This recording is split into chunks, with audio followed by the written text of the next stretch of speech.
Hi, folks. My name is Jesse Singleton. I'm the Assistant Director for Student Support with UTEP's Graduate School, and welcome to our Resume and CV Workshop.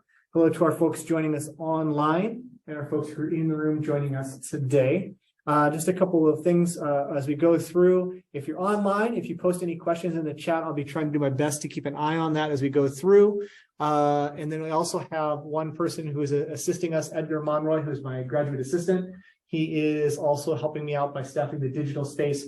He'll help answer questions and admit people as we go through the session today so that you all have the support you need from the digital side. If there are any issues with the sound quality or things like that, I'm trying to stay to the front of the room so you can all hear me well. Let us know that. I'll try to adjust as we can, but hopefully we don't have any hiccups with our session today. We are recording, and after the session, when I finish the video editing and things like that, I will post this to our workshops and events page. We have a couple of sessions we've done recently that happened right around the Grad Expo time that I'm working on the recordings of, and we'll post those soon. So there's a whole host of things you can check out there. I would say within the next 2 weeks, we should have all of our sessions from the semester all uploaded to our website. And so as we go through things today, the things we can talk about, you want to re-reference, know that you can fully engage with the content, and always come back and watch the recording later. So without further ado, we're going to jump into our resume and CV workshop. I got a good amount of content today, and I'll make sure I get through all of it with you all, and some space for questions at the end. And so we'll see how that goes, but I'm glad you all could join us for this session today as we get kind of into the end of our academic year. And that's actually our last full professional development session of the semester here for the fall.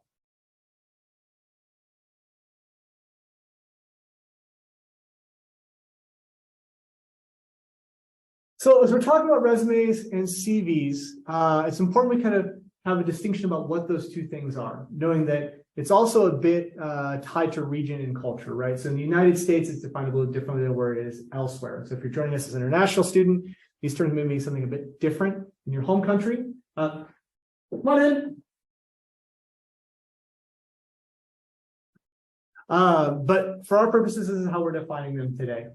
So a resume is really more of like a brief and recent professional summary or paraprofessional if you're not yet working at the full-time level about your experiences, your education, and your skills, right? So really looking about going into the professional world, kind of selling those experiences and getting a position.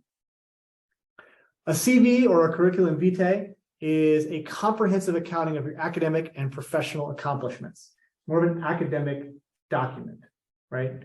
And so there's a bit of a difference there in how they're approached, what they're used for, and their overall purpose. And a lot of times it's common for folks to have each copy, right, depending on what purpose they're doing with it. What'd be interesting for me to know in the room a little bit is what we're looking for, like what document we're working on primarily, right? And so if folks in the chat want to sound off on this, and folks in the room can just raise their hands for this, let me know in the chat, resume or CV, what you're working on, and then in the room, who's working on a resume that they need as their main document.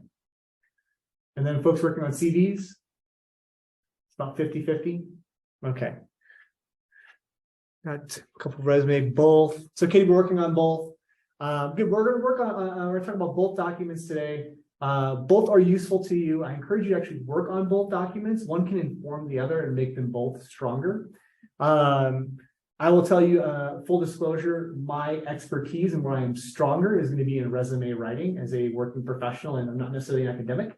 I work in the graduate school, do not have my PhD, I am not taught as a professor. I work mostly in student services, and I work in a resume and a practitioner's role. But I do know about CVs, I've worked a little bit on those, and I can talk with you about that as well. But my stronger area of expertise is going to be the resume, but there's ways you can translate those.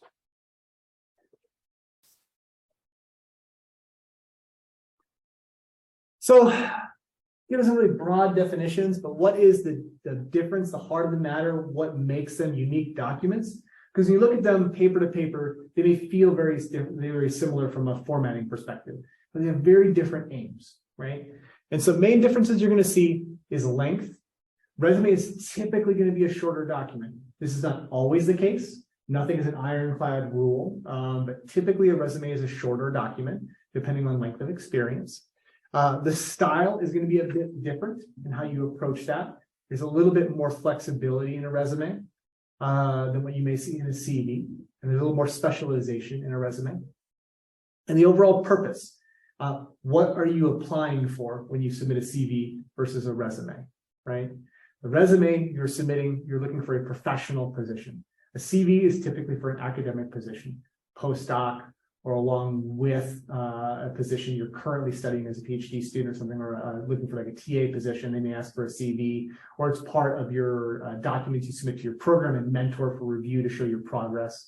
It's an academic document. We have a quote here that really helps illustrate this. The goal of a resume is to construct a professional identity, right? Whereas the goal of a CV is quite specifically to construct a scholarly identity. Thus, your CV will need to reflect your very specifically your abilities as a teacher, researcher, publishing scholar within your discipline, right? Much more specialized document. Sound good? All right. More specialized, but not necessarily harder to write, so don't be intimidated by that. We're going to start, though, with resumes. We're going to talk a bit about that and how to construct those. Then we'll jump and we'll talk about CVs and how they're different and how to construct those. Then we'll talk about what your next step should be, and then we'll have some questions at the end. So that's our general layout for today. So some quick basics as we're thinking about resumes. And who has like a good functional resume or a good resume already? They're happy with it. Kind of? Okay. If you don't have one, and that's okay, right? So if it's your first time, a lot of folks have their laptop open, you may have a document open right now. I encourage you, this is one session where I encourage folks to have maybe the resume or their CV open and be reflecting on it as we're going through the presentation. I won't be offended by that. Our folks that are playing along at home or wherever you might be in the digital landscape, it's okay to have those documents open and review them as we go through and look for strengths and areas of growth in your document, okay? And I'm going to share some examples as we go through. The one I use the most is actually my resume. It's the one I'm most comfortable tearing apart and telling you what's not good about it and what I like about it. And I'll be very upfront about things that I don't do well and things that I do well. There are compromises in my document, but I have to make them, and I'll talk about why that is. So in general, there are two main types of resumes that you're going to see, right? There are things beyond these two, but the most frequent you're going to see is the chronological, which is the most traditional resume that gives your work history right up front in chronological order with your most recent or current position first, going back from there. Typically, you'll see about 7 years or so of work history based on length, right? It can go to 10, right? But it's not typically an exhaustive list of your work history. If you think about our work history, you may have started working as a teenager at a fast food restaurant or a supermarket, and you're now working in a professional position, and that position is no longer relevant, right? You may have learned a lot of great things about how to work and how to function in a professional environment that you carry forward, right? Those are valuable to you in some way, but they're not relevant to your job search. And so it's your more recent things you're working on. What you choose to include and how long you go back in your work history is going to depend on your field and how much you're able to put into your resume and how much work experience you have. A functional resume is the other main type. Functional resume focuses less on each individual job and more about the functional areas where you have experience, okay? It's focused on the skills that you've gained through multiple positions. It's not in chronological order, okay? It's really for folks that are changing careers or they have an employment gap. Now, this is really helpful when you think about from a graduate education standpoint. You may be in the process of changing careers. And so your previous positions may not really have a lot of direct impact on the job you're applying for. If that's the case, you want to talk about the skills you have that are translatable and not necessarily talk about being a sales associate somewhere, right? The job title is not impressive. It's going to be on the list somewhere, but the skills I learned are what's impressive. Let me tell you about those, right? Or you have a gap of employment, right? That could be because you've been actively studying. So you worked for a while as a professional, you came back to get a master's degree or work on a PhD, and now you're re-entering the field, right? Or you left your position because of COVID, you are now re-entering the workforce, you have a gap, or you were injured for a while, right? There are a lot of reasons why one might have a gap of employment. And that doesn't look the best on a resume in a chronological one, because they're going to ask the question, why do you have a 2-year gap in your resume?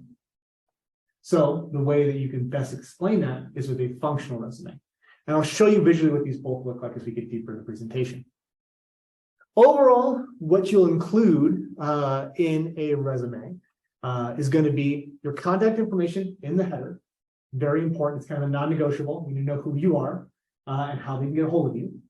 You need your education on there, your work experiences, related experiences, particularly important if you don't have depth of work experience, right? And so let's say you are working as a paraprofessional, maybe you're a TA or an RA in a position, you've not yet worked as a professional, right? But you have also done a lot of volunteer work that relates to your field, right? Or you've served on departmental committees as a graduate student representative, right? What are the related experiences that you want to put on this resume because you don't have 10 years of work experience, right? Those related experiences may fall away as you become more experienced professional, but as an entry-level person, they're more important. Hi, come on, guys. Sorry. No, you're fine. Come in and grab the sign-in sheet. Hi. You also have some things that are potentially optional, depending on space.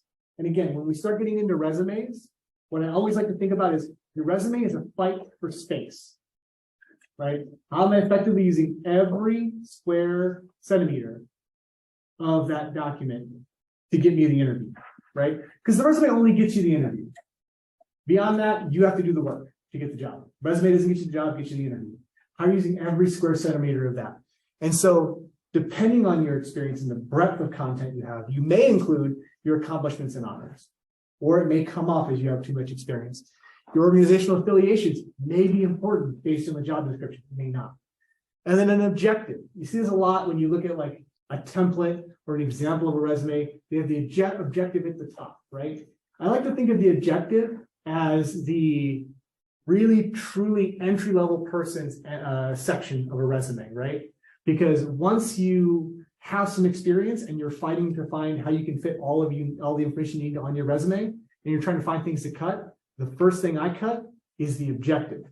Because your objective is, I want job. And everyone knows that, right? When you've got 3 lines of blank space on your resume, you can tell them about your experience and your desire to be a career-focused professional serving, blah, blah, blah, blah, blah. But once you need those 3 lines back, cut the objective right off the top. My recommendation. So what does this look like in practice? Now, again, I know these are blurry. You don't have to read the words. It's more about looking at the formatting as we talk about this. But this is an example of a functional and a chronological resume and what they may look like. Again, from a bird's eye, 30,000-foot view, standing in the classroom or watching online, they're a little blurry. It's okay, they're pictures. They look very similar, but I'll illustrate where these are different. So if we look first at the functional resume, as you can see, they have the contact information at the top, the objective. Again, we're going to cut that as soon as we can. It highlights the qualifications first, right? Let me tell you all the things that I can do, right? Then it goes into the relevant skills. All those relevant skills are the things you gain from different work experiences. They're all the bullet points you typically put underneath a job description or a job title you have. The work history is very brief. It's just 1 line in the date. There's no bullets after explaining the job, right? Because the job may not be highly related to what you're doing or what you're applying for. So yes, I was a sales associate, but here's the things I got as my relevant skills. They're a combination of working in those positions that were not in my field yet, and my lab experience, and my volunteer stuff, and my committee stuff, all the different things, right? Volunteer experiences on this one, and education and training is here at the bottom. Now, again, in a functional resume, you might put that education right at the top. The highlights of qualifications may also be something that gets cut pretty quickly, because again, that's a lot of basically just selling, and you probably want to sell this through your relevant skills. But this is an example of a resume that's a bit thinner, less experience, making a transition, right? And so you may consider a functional resume based on what you're working on. What I would encourage you to do first, though, is to develop a chronological resume, use that as your basis, and then decide you convert that to a functional. It'll be easier to write the chronological resume with the different relevant skills nested under the position, because you'll remember what you did, and then pulling it out and then putting it into a different format. So if you need a functional, write it chronological, even if you know it's not the one you're going to submit. Start chronologically. Okay. If you look at the chronological resume on the other side, it has a similar opening, right? Now, where I would deviate this is I always put my education at the top, right? This is an example I found. It has the qualifications, and it goes into the work history. And it has the title of the job, days they worked, the time they worked there, and then the bullet points that elaborate on what did you do in the job that helps make you relevant for the position, right? And we'll talk more about how we need to sell that. It's important to put the right amount of bullet points and things like that. But I picked this, even though there's some things that I would change on this preference-wise of education at the top, moving objective, highlights qualification. They are similar templates, and you can see how they are different in this example, right? And so start with the chronological and then determine what I feel more comfortable submitting a functional if you feel like you need to move in that direction. So some formatting guidelines, you think about, okay, now I know where I'm going with this. I know what I need to work on. So things you need to think about right as you start writing your document. General formatting. First is, I encourage you to avoid stock templates. If you open Word right now, you can find templates for your resume. You go on Canva, you can find resume templates. I strongly encourage you not to use those documents. I encourage you to use a blank Word document or whatever word processor you're interested in using. I recommend not using Canva.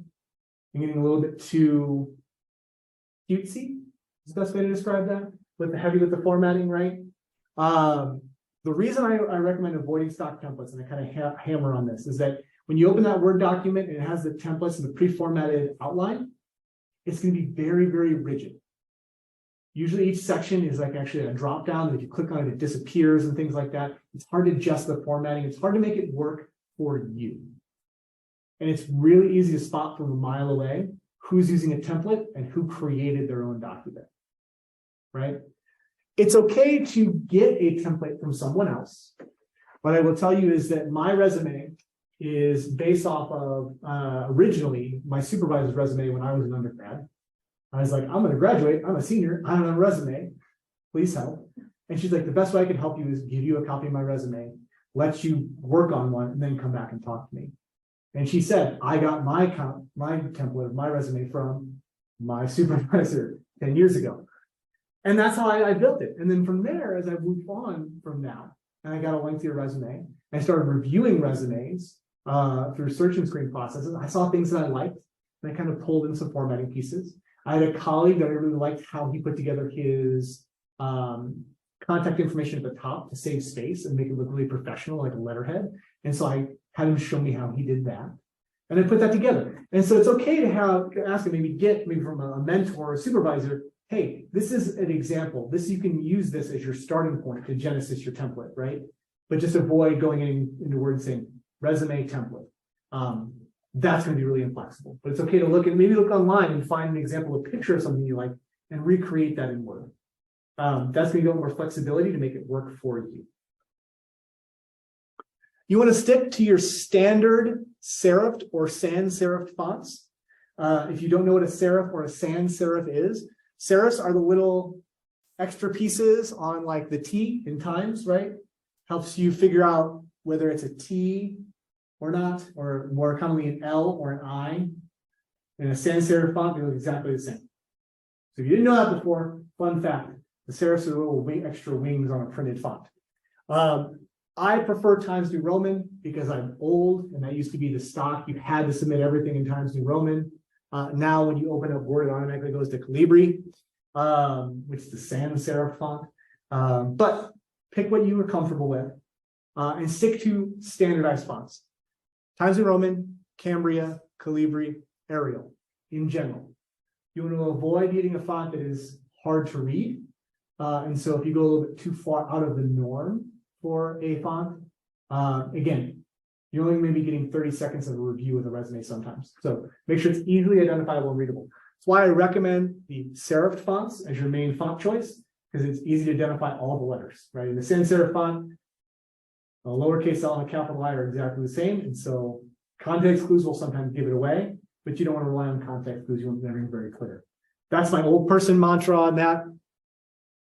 But, whatever you're deciding is okay. You generally want a minimum of 0.75 to 1 inch margins all the way around on your resume, when possible. This is the area where Jesse's resume has the biggest struggle. I use very narrow margins. I got a lot of content on my resume, and I don't want to get rid of any of it. I'll tell you about why. But if you are working particularly in like a business environment where they may scan your resume and look for keywords, that 1 inch margin is key. Because if they scan your resume and your margins don't fit, it will cut content. So know based on your profession what is generally acceptable. I work in student services, primarily been working a lot in student affairs. I know that I can get away with 0.25 margins all the way around. So I do use narrow margins and it fills the page and I feel good about it. But I know I can get away with that, right? Know for your profession what you can get away with. But the general consensus, the standard guidance is you usually want a 1 inch margin. And if you got to shrink it down to 0.75, you can, but that's about where you want to be. 1 page front is typically the industry standard for new graduates, entry-level jobs, folks in the business fields, or going to a job fair. They're not typically going to turn it over. So you got 1 page. Now, again, this is highly specific to field. And so you may be in a profession where if you turn in a 1 page front only resume, it's seen as not putting in any effort. And I've actually read some literature and articles on this where longer resumes are becoming more common as millennials are becoming the more likely reader of your resume, because they look at a 1 page resume and say, they didn't care, right? So there's a changing idea about what a resume should be as the workforce grows and changes, right? But really focusing on your field. Now in business world, it's still kind of standard 1 page, right? As you get to above entry level and you're into the more mid levels, a front page, front and back, 2 page resume is pretty common. If you've got significant experience and you can fill that whole space, right?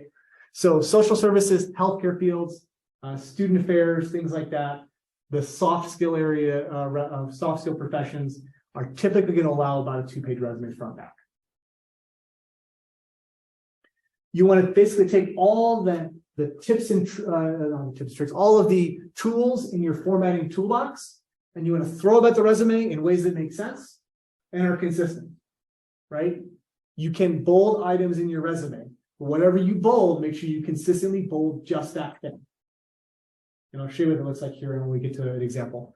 You can italicize sections, but not just random things. It's the same thing, italicized consistently. You can use all caps, but it needs to be consistent of why you all caps that. Underlining, consistent.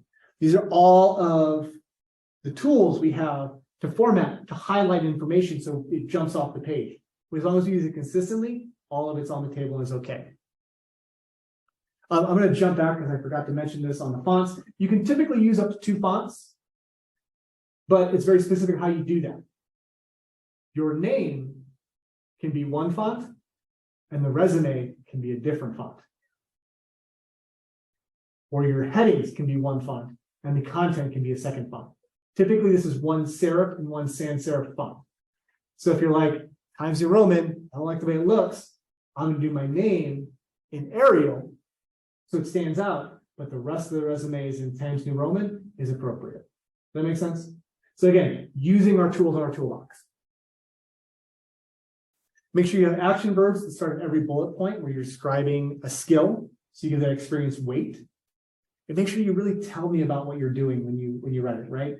Don't just put worked in the lab. That would be nothing. What did you truly do? And then present your position in whatever you're doing right now is in the present tense. Everything else is written in the past tense. If you have a gap, you're no longer working there, it's in the past tense.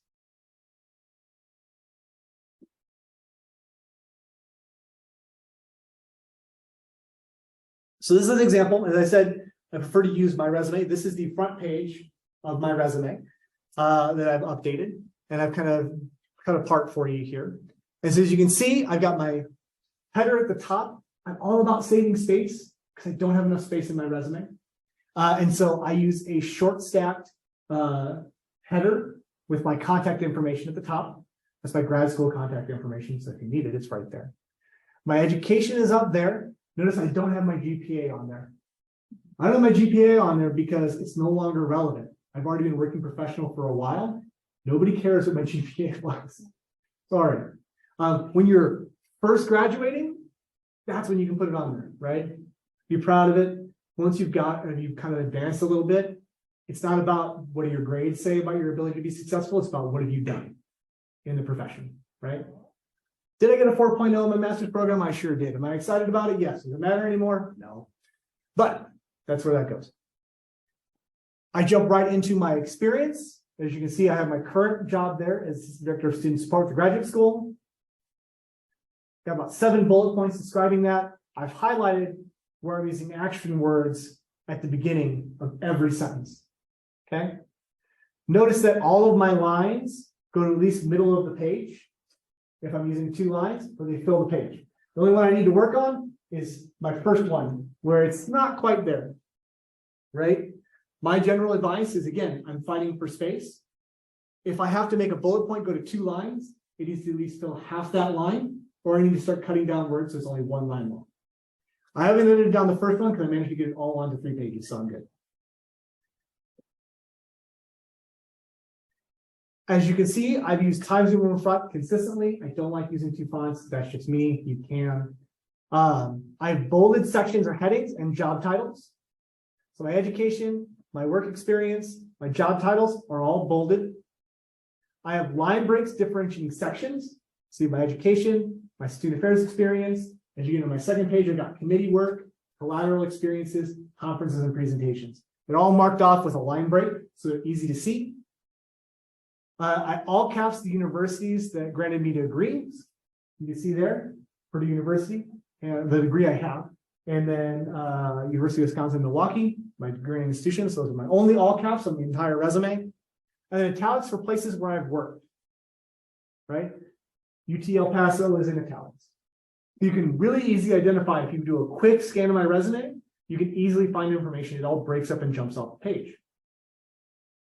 I also align all of my dates to one side, so they're easy to see.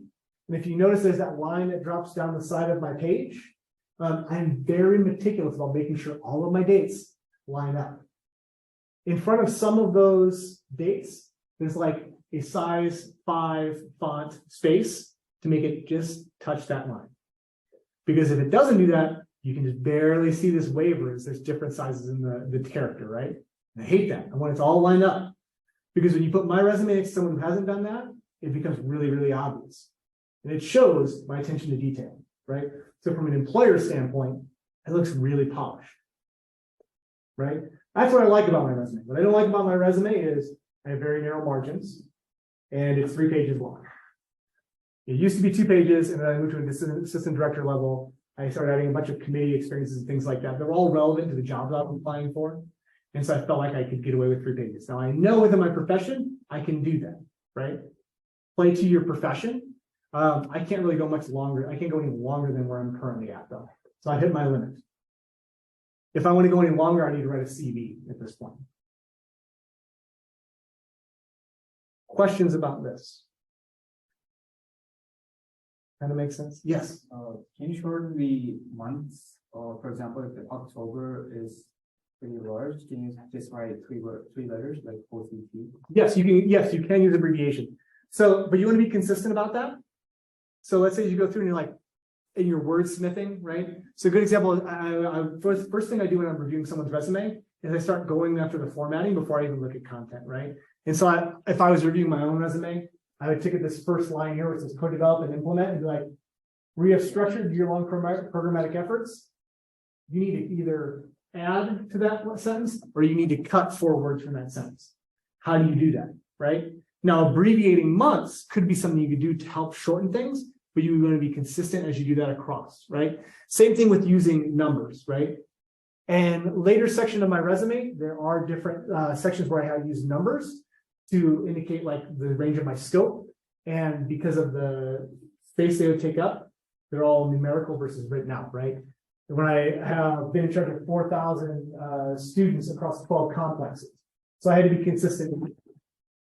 So you have to get creative sometimes as you go through. And also look at like, man, do I need to cut 3 words from this? What can I do to write this differently? But also fully sell the experience, right? Anytime you're working on entering a position you have, you want, and I'll share this in a previous slide, but you want at least a minimum of 3 bullet points, up to 7 for your most recent, and later positions, or less recent, maybe about 5. And you want each bullet to articulate one of the main job responsibilities that also then relates to the position. It helps exemplify a skill you have, right? So I don't, in my current role here, I don't just say that I hosted professional development workshops. I mean, did I do that? Yes, I'm doing that right now. But does that help you understand what I did and show my skill? No. But I co-developed and implemented an outcome-based core curriculum for graduate students, professional development in structured year-long programmatic efforts. All those things are true, right? You all don't know that we have a core curriculum with outcomes, but there is. And developed, and everything we do floats around it, right? There's a year-long roadmap for the professional development. I'm articulating that here, that we have a roadmap we follow, that it's all structured, right? It's scaffolded on one another. There's a reason we're doing this session today versus another time of year. So make sure you're selling it accurately, if that helps.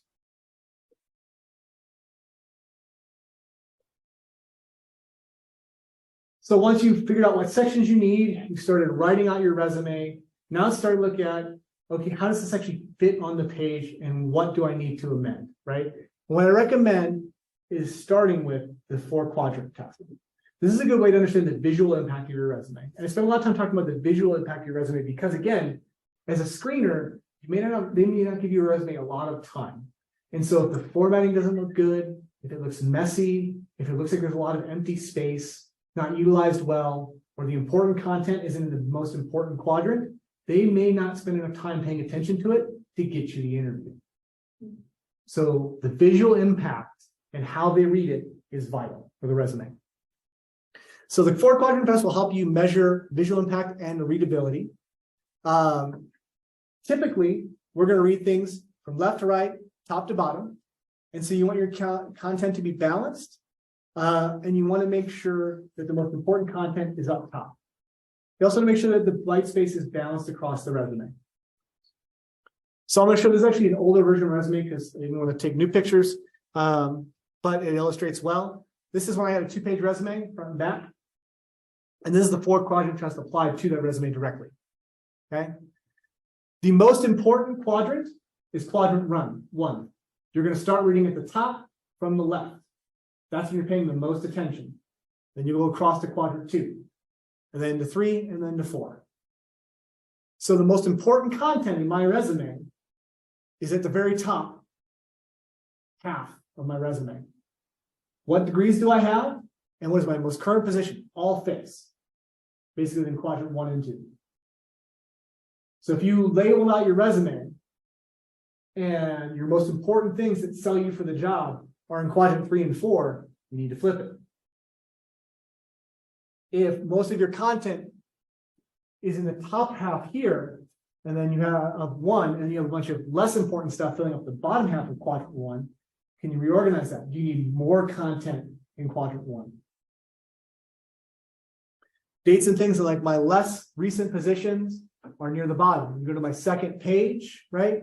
My committees, and my collaterals and things like that, presentations. These are valuable bits of information, but they're at the very end of my resume. Right? These are the things I'm going through, and a job description has 17 different things they're looking for. Hopefully I'm hitting it here in the back end, right? And my reviewer is going to see it. But I can't put all of that in the first quadrant 1, quadrant 2. So take your resume, print it out, or put it on a screen, mark on it, and stand back and look at it and say, does this pass the sniff test? Am I putting the information in the right spot? Give it to someone else. Get their impression, right?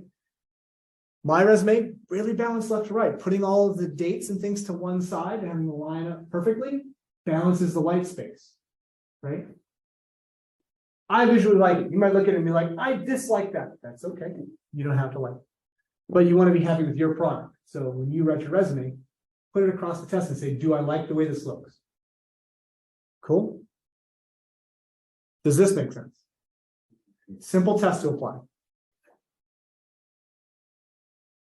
So now we get to this, and we're going to get to it now. Describing your skills. How are you doing that? Really, when you put on your resume, you're going to be looking at jobs that you've had, leadership roles that you've held, and volunteer experiences, right? The less job experiences you have, the more likely you'll be to include the leadership roles or volunteer experiences that you have as secondary to help give breadth to your resume, right? It's not padding it out. It's just telling more about your story, right? As you get more work experience, those things die away because most of your leadership is coming probably from your role in your position. Most things are going to have 3 to 5 bullet points. Your most current position, you can have up to 7, right? But again, if you're thinking about it, you're like, well, my job really breaks down into 5 main things that I do. Okay, well, then write 5 good bullet points. You don't have to have 7 for your most recent thing, right? What you don't want to see, though, is your most recent job has 4 bullet points or 3 bullet points, and the job you left recently has 7. That seems like you're downgrading what you've done. So give your most attention to your most recent position. Make sense? If you're writing a job description or something you've done, it's a leadership role or a volunteer experience, and you can't come up with 3 bullets, it becomes a line entry. A line entry is just, I did the thing. Here's the date, right? You don't give me a bullet describing it. Personal preference, I hate even numbers on the resume, so bullet points are always 3, 5, or 7. Once you get above 5, like you could have 8. You can't really see it. Now, part of the reason I may be functioning in this way for my own brain, I used to do landscaping when I was in college, helped get me through. And in nature, you never see even numbers. And so whenever you're planting plants, they never go in a line, and you never do even numbers until you're over 5, because your brain doesn't see the even number anymore. And something about when I see a resume and it's got 4 bullet points, and it's like, nah, 5. You know what I mean? That's me. But go with what you like. But yeah, if you're less than 3, that means that you're not, it's not worthy enough, right? And so maybe there's other experiences or a leadership roles category where instead of really talking about it, you're like, yep, I was the vice president of the student organization. Great, valuable, but you don't need to explain to me what you did. Make sense? Again, resume is a fight for space. So if it's only 2 bullet points, it's not enough. Be specific. Use your action words, sell your skills. I worked in a lab is not a bullet entry, right? Conducted data analysis using spectrometer, I'm not a lab person, with this skill set, right, to identify cancer genomes is a skill set. It is an entry, right? And this is where people often undersell themselves in the resume. They put what their most basic thing they did without telling us how it actually informed what they did. They also don't sell it to the profession they're going to. So if you worked in sales and you're going to be working in a lab and you want to sell your experience, think about how customer service relates to the lab, and then write the job description, write the bullet point as if it relates to the lab environment. Make sense? So make sure it relates, not just a thing you did. We'll have time for more questions at the end, but any questions before I jump us to CVs? I like this. Yes. What software do you use to make a resume? Sorry? What software did you use to make a CV or resume? Which program? Software. I use Microsoft Word. You can also use the Safari, like the Apple version of that, or Google Documents. Anything will work. That's a word processor that'll allow you to do that, but I use Word. All right. Moving to CVs, I know that I'm a little bit later on time than I'd like, but we're going to keep moving through. There's a lot of similarity though when you think about formatting and content. So a lot of what I've talked about is also applicable to the CV. It's just now moving to an academic headspace. Okay. So you're thinking about your resume, your CV as you write this. You're still going to include your contact information as a main entry. You got to know who you are, how to get a hold of you. Your education is central. Again, this is an academic style document. It's your scholarly history. Make sure you have your name of your institution, degrees you were awarded, other details like academic concentrations, titles of your dissertation and thesis, your advisor. You may put your GPA on here because that's relevant, right?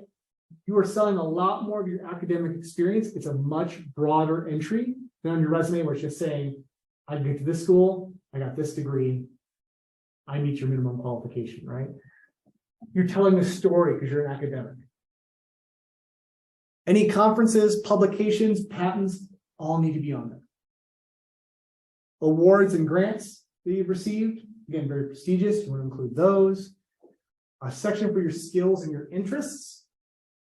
Again, we're informing what position you may be going into as an academic. Any experiences that you've had, memberships in any organizations, particularly professional organizations, leadership and service. Again, a lot of a lot of professorships require university service, and they look kindly on that, and so you want to have that experience in there. And then if it's requested, you can include your references on there. Guidelines for this are a bit stricter. Again, resumes are highly specified. Less flexibility in this one though. So make sure you maintain the 1-inch margin. 12-point font. Depending on what you're choosing, it might drop to 11, right? Because Calibri is a little bit larger than like Times New Roman, so it usually drops to 11. It should be single spaced. Do not switch your font sizes except for your name. That can be a little bit larger at the top. Otherwise, it stays consistent throughout. Your headings should be only thing that are in bold and all caps. Subheadings, bold those only. Avoid italics altogether unless you're referencing a book or a journal title. Again, think about like you're writing a reference at the end of a paper, right? Italics have a very specialized purpose. This is an academic document. You can't just throw italics around like I do on the resume. So make sure they keep them to like the reference side of things. Keep things left justified. Put it in chronological order. And then there are kind of two ways you can go about the formatting. You can do a paragraph style, or you can do a bullet points style. Dr. Connolly, who is our assistant dean and helped with a lot of our CV preparation stuff, strongly prefers the paragraph style, strongly dislikes the bullet point style. That's a bit of a training piece of how she was trained to put together her CV and the template she was given by her mentor. So take a look at what you like. Look at a mentor, look at your profession, where you're going, what your program may advise, right? A STEM versus humanities, if there's a difference there. But we'll show two examples of what those will look like, right? So there's a lot of similarity here, but also some key differences when you look at that versus a resume. Again, seeing and reading this is not the goal here, just getting an overall feel for the look is what's important. And so you have a bullet point CV on one side and the paragraph style on the other, and what this looks like. Not a ton of bullet points though anyway. It's just kind of really quickly after is telling the story, right? In the professional appointments and the teaching experiences, right? This one also includes a personal profile at the top. It's kind of like the objective from a resume, right? It's more telling your narrative, right? And on a CV, that is much more acceptable and useful. And there's really no minimum or no maximum on a CV and what you can include. So feel free to include those things. The paragraph style, which is Dr. Connolly's resume, there are CVs on the other side. I'm going to show you all 3 pages of hers so you can get a feel for this, but you can kind of see how it's laid out. The education, the experience, and then the publications, followed by selected awards and fellowships, and selected conference presentations. Now, I would describe this as a short form CV because it's selected information. I guarantee that Dr. Connolly has an exhaustive list of these in one centralized document. And then 3rd page, teaching experience, university service, volunteer service, professional memberships, and languages spoken, right? So 3 pages front all the way through.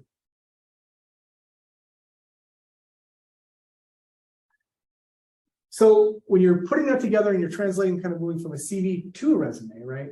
As you're putting those documents together, if you're having trouble moving between the two, you want to maybe take a look at a job description that you have and pull your CV and try to unpack specific active language you might apply for, right?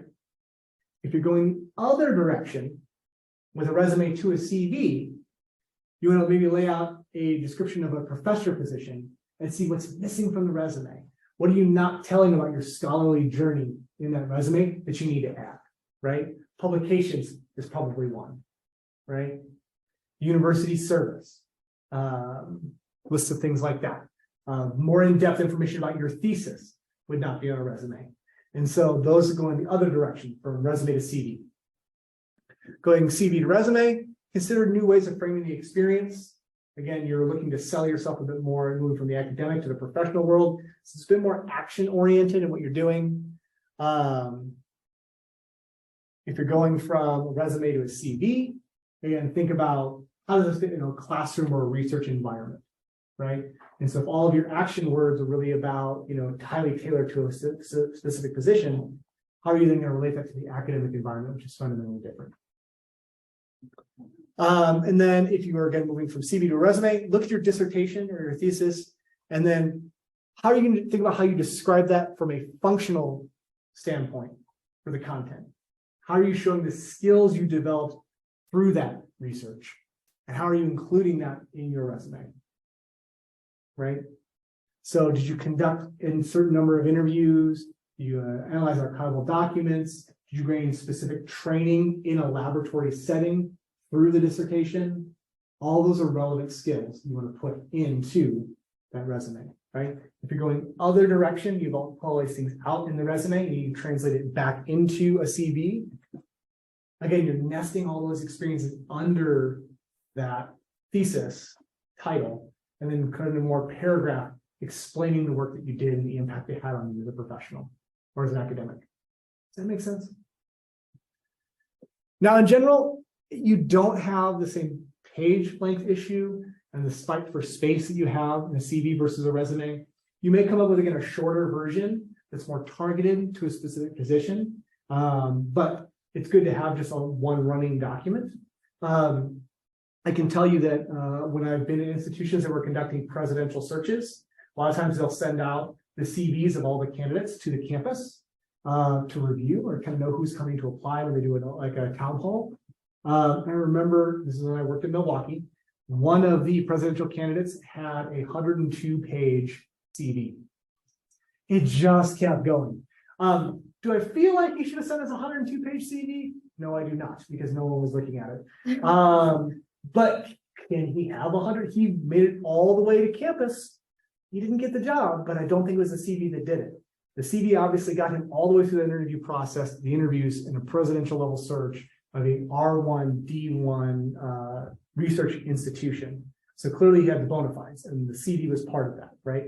He had 102 pages on his CV because he had done a lot of stuff. Formatting was terrible. But it didn't stop him, right? So you got more freedom with that. So I encourage you, really put it all out there on the table with that CV. But then you can dial it back. You're like, man, I don't need 7 pages. That's okay. What's the average CV 3 pages? I know federal resumes are 5 pages at most. I don't know if there's really an average. It depends on your experience. Okay. But there's typically my understanding is there's no real count, right? Okay. No, so I would write it all the way out. And what I always say is fill your pages. If you have empty space, you either need to add or subtract. So when you're writing, let's say, a resume, which all think about is replace a resume and a CV. If I'm writing it in 2.5 pages, if it's a resume and you're an entry-level professional, you're 2.5 pages, we need you to cut half a page. Objective is gone. Out of here. Pick the most relevant things you've done on campus for your leadership. You know what I mean? Selected presentations, right? Not everything. Yes, because front back for entry level, right? I added a 3rd page to mine because I was doing a lot of presentation work and committee involvement. And a lot of what I was looking at and transitioning to academic affairs was being able to sell my experience that I've touched a lot of different areas of an institution, right? That's where I was at. And I knew I'd get away with it, right? Entry level, you get front, back, or maybe just front. With a CV, let's say you're at 3 pages and it's 3 good quality full pages. Great. You're at 2 2/3.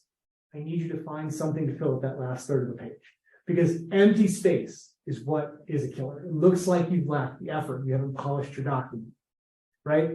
If the lines don't extend all the way, or you're not filling the page, adjust your formatting, adjust your content, right? So that's what I recommend. I also, and we'll get this in our next steps, things like what to do next, but always get review and advice from other folks that are really experts in your field. I'm giving you a very generalized overview, and it was a lot of different majors attending online and in person. And so what is current in your field and what is recommended may be slightly different. So you need to speak to your field. And I can't do that for everyone, unfortunately. So you've drafted your documents, you've got a CV, you've got a resume, feeling good about it, you've done your own test, you did the quadrant test. What do you do now, right? Very, very important. So you don't just then immediately apply with that. Always, always, always get multiple rounds of feedback every time you do a resume review, okay? Talk to your mentor. If you don't have a campus mentor, get one. If you've got a campus mentor, I encourage you to also find a professional mentor, right? If you're a PhD student, you are assigned a mentor. Some of them are more mentoring than others. It's entirely okay to have multiple mentors throughout your life. And you might need one of those in the professional field that can help you with things that your academic mentor can't, right? But pass it by those individuals that you really, truly trust to get their feedback. Look for your peers that you trust and give you feedback. And then decide, do I like this feedback? Does this make sense? Should I operate? Just because someone says it doesn't mean it's good feedback, right? So make sure you're operationalizing the good feedback. And always, always, always make sure when you give your feedback to a peer, it's someone you trust, and you review what they wrote. Don't just accept the document back and then submit it. The reason I say this, again, this seems really basic, and yeah, of course you would do this. I remember when I was reviewing resumes for a student supervisor position. So someone that already worked for us in a capacity when they moved to like a student supervisor role, submitted their application and their resume as part of the process. They had their friends review the resume. One of their friends inserted curse words into their resume as a joke. The person didn't review it, they just submitted it. And so the person didn't get the job, right? This is very much, she didn't get the job, but it's also a safe space for us to sit down and talk about, like, hey, let's level one-on-one, read your resume. Eyes go giant. The F word's like 3 or 4 times in a resume. I didn't do that. What happened? I had some people review it, blah, blah, blah, other people. You got to review those things. You can't just take it, and that person felt terrible when they found out what happened too, because they weren't trying to get them, not get the job and cause them problems. They were being funny, they thought it was going to be cute. Didn't work out, right? So you never know when someone will be trying to make a joke. Always review stuff, right? You don't want that type of thing to happen to you. Like, that would never happen to me. It happened to somebody, right? We're going to avoid that kind of thing. So always review it. Make sure you like what changes they may be recommended. You don't just accept everything and then submit it. Make sure it's good stuff. You can also go to the Career Center. They can do some resume review and do some workshops. I encourage you, if you went through today and you didn't have the documents yet, or you worked on it, go back and go for another review. Go to check out their information. They have maybe stuff different than what I have that resonates with you. Always make sure you revise and update regularly. Every time you do something new, at minimum once a year, but really every 6 months, you should take a look at it. But always revise, update. I strongly encourage you, do not save over your old documents. Save a folder, and every time you update your resume, just put the date after it. This gives you a breadth of content of, like, you can see your evolution, right? Mine are stored in a couple different places on different drives, but I've got them, like, I could go back and I could find all the way from my first undergrad resume all the way through now. I can see the progression. But what's also really helpful for that is I could create a master document if I wanted to translate to a CV, or if I have everything I've ever done that I felt was worthy to put on paper, it exists. I don't have to re-remember it, right? My current resume doesn't include all of the relevant presentations that I've done. I couldn't do that, but I've highlighted the ones I think are most important, right? Applying for a different job may require a different skill set, and I may want to highlight a different presentation. It's on my other documents. I can always find it and I can swap it out. Right? If you save over the document, if you only got one copy, you lose a lot. And the first year or two out, it may not seem like much, but 10, 15 years down the line, you're like, oh man, I really wish I remembered when I did that. You can go back and find it. So I recommend really keeping that running document. Make sense? So this is a lot that I've thrown at you. It's a lot of content. Try and do both in an hour. So I want to open up to any questions that folks might have. I know it's 4 o'clock. And so if you need to leave, I understand, both online and in person, but I will stay online and in person to answer any questions that folks have for the space. So shout them out and shout them out if you need to. I'll be looking at both. Yes. Is it okay to have references on CV? Yes, you can. Typically we say if they're requesting it, you can put it on the CV. And so again, I recommend having kind of almost like a master document and then always tailoring it to what you're doing. And so you may remove things. You may have a position where they ask you to submit it as a separate document. What I also recommend is related to that, and I appreciate you bringing up the question of references. What I have always done is I take and I write my resume, then I save a separate copy titled by letterhead. I delete all the content except the header. And I use that to make the starting for my cover letter. And I use that same template for my reference page. So it looks like I've got professional letterhead, and the packet all goes together with the same heading. So that's how I generally approach that. Thank you so much. If you haven't, please make sure you hit the sign in sheet for me.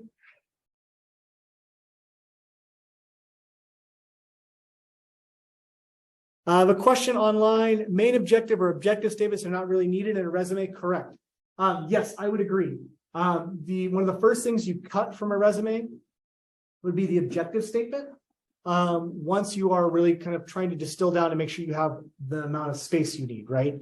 And so if you are just over that page mark and you need 3 lines, the objective goes away. If you are at, 1 page, 1 and almost 2 pages front back, you may add an objective to fill the space. But yeah, they can always be removed. You might, again, there might be different advice on that. I will tell you that I have never included an objective on any resume that I've ever submitted, and it's never stopped me. And as someone who's done resume review for the professional level of like doing search and screens, I've never looked at an objective as having any actual content that I reviewed as when I was going to interview somebody. It's always overly flowery verbiage that basically says, can I please have the job? So it can put it out there if you have space for it, but otherwise just cut it. Other questions?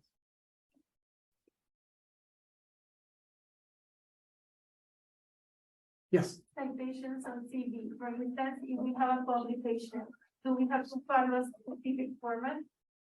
For publication, so I would encourage you to follow the format like you were writing it as a reference citation. As best to your ability for that. And it depends a little bit on your profession of what that style would look like. Thank you.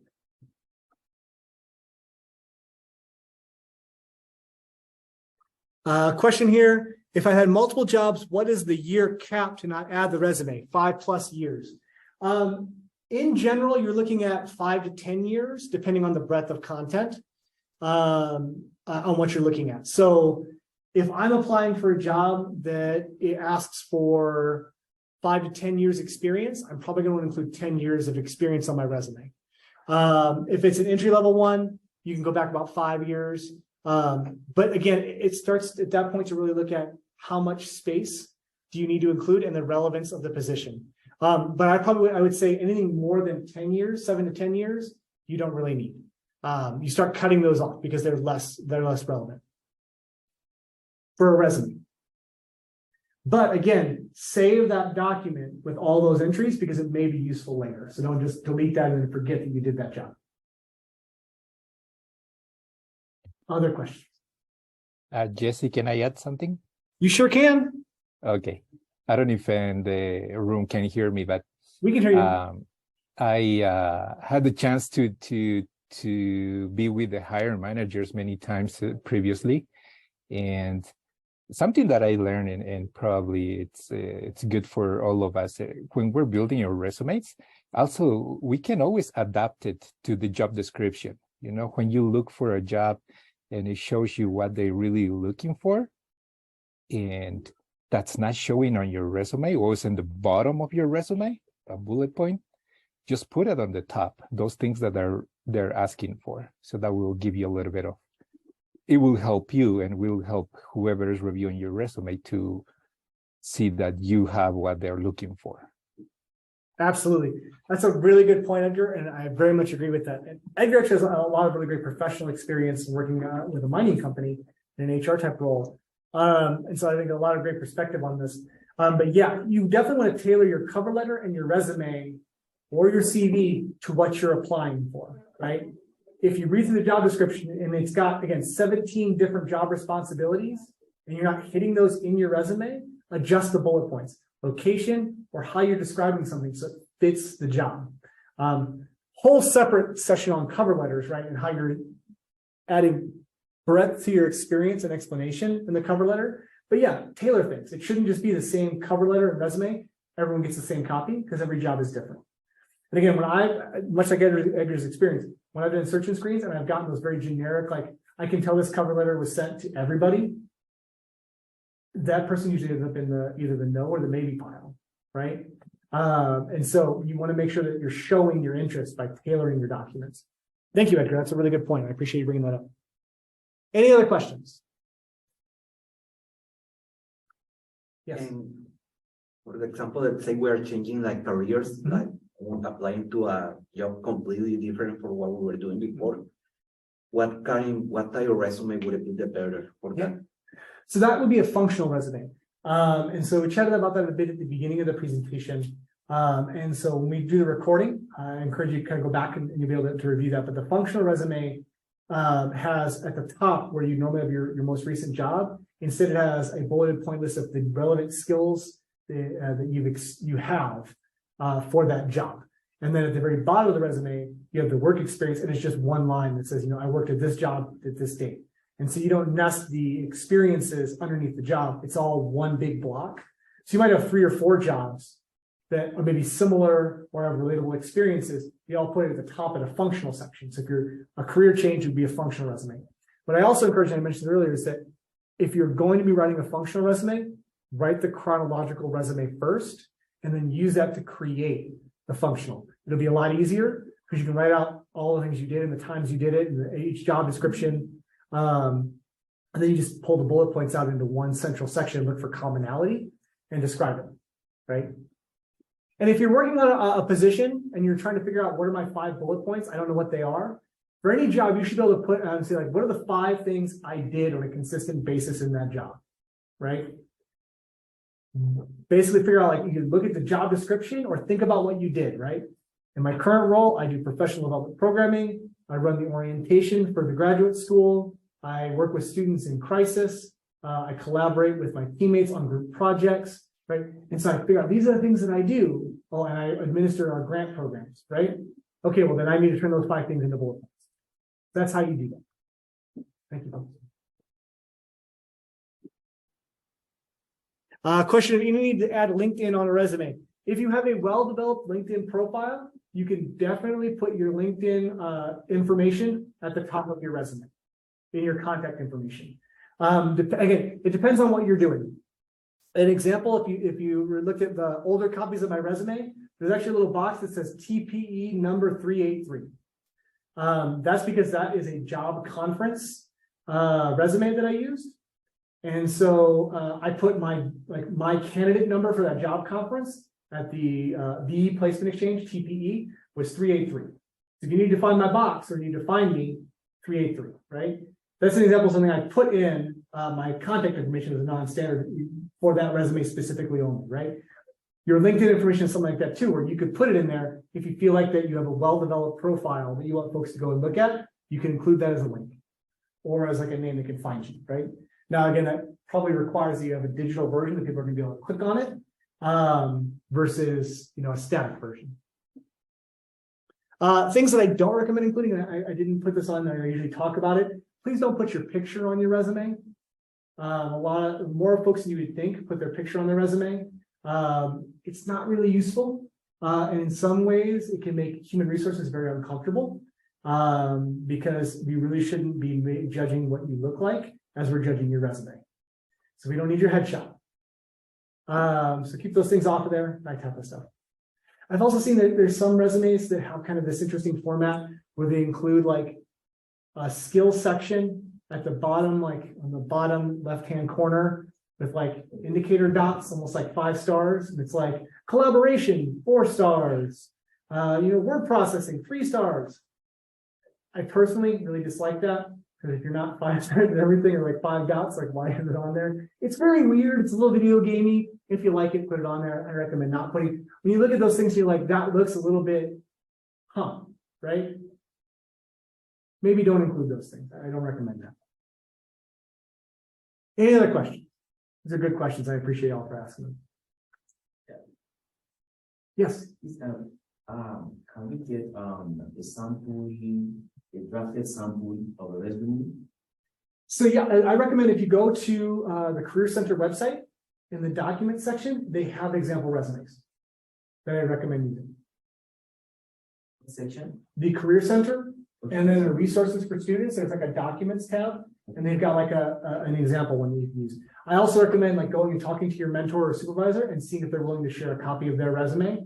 And that's a great way to also get started. Sounds Yeah. good. Hmm? Any other questions? If you find you do have a question, again, my name is Jesse Singleton. You can always email us at gradpd as in professional development. I'll answer those questions for you. I'd be happy to help out. But again, thank you very much for being here today, and thanks for sticking around a little bit later today. Have a good day. Nice.